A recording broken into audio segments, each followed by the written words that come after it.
നമ്മളിന്നൊരു പരിപ്പ് വടയാണ് ഉണ്ടാക്കാൻ പോകുന്നത്. അതിന് ആദ്യം പരിപ്പ് നന്നായി കുതിർത്ത് വെച്ചതാണ്. ഞാനൊന്ന് മിക്സിയുടെ ജാറിലിട്ട് അരച്ചിട്ട് വരാം.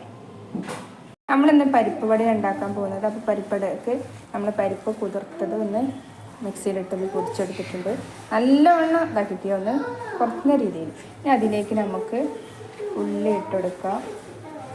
ഉള്ളിയും വെളുത്തുള്ളിയും കറിവേപ്പിൻ്റെയും ചതച്ചെടുത്തതാണിത്. ഒരു വലിയ ഉള്ളി, പിന്നെ കുറച്ച് വെളുത്തുള്ളിയും ഒരു കറിവേപ്പിൻ്റെയും. ഇനി ഇതിലേക്ക് നമുക്ക് കുറച്ച് ചിക്കൻ മസാല ഇട്ട് കൊടുക്കാം. ഒരല്പം കുറച്ച് ഗരം മസാല, മഞ്ഞൾപ്പൊടി ഇത്തിരി, കുറച്ച് കായപ്പൊടി ഇട്ടു. നല്ല കുറച്ച് കായപ്പൊടി നല്ലൊരു ഫ്ലേവറിനാണ്.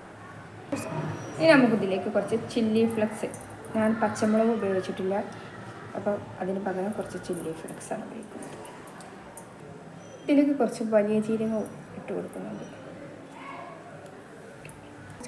ഇനി ഇതിലേക്ക് ആവശ്യത്തിന് ഉപ്പ്. ഇനി ഇത് നന്നായിട്ടൊന്ന് മിക്സ് ചെയ്തെടുക്കുക. ഇതെല്ലതും കൂടെ ഒന്ന് മിക്സ് ചെയ്തെടുക്കുക. നമുക്ക് തിളച്ച എണ്ണയിലേക്ക് നന്നായിട്ട് പരത്തിയ ഇട്ട് കൊടുക്കുക.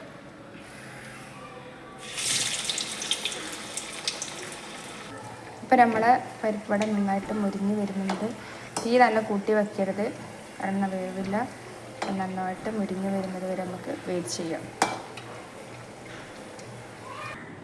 ഇപ്പം നമ്മൾ നല്ല ക്രിസ്പി ആയിട്ടുള്ള നല്ലൊരു പരിപ്പുവട റെഡി ആയിട്ടുണ്ട്. അപ്പോൾ എല്ലാവരും ഒന്ന് ട്രൈ ചെയ്യാം. ഓക്കെ.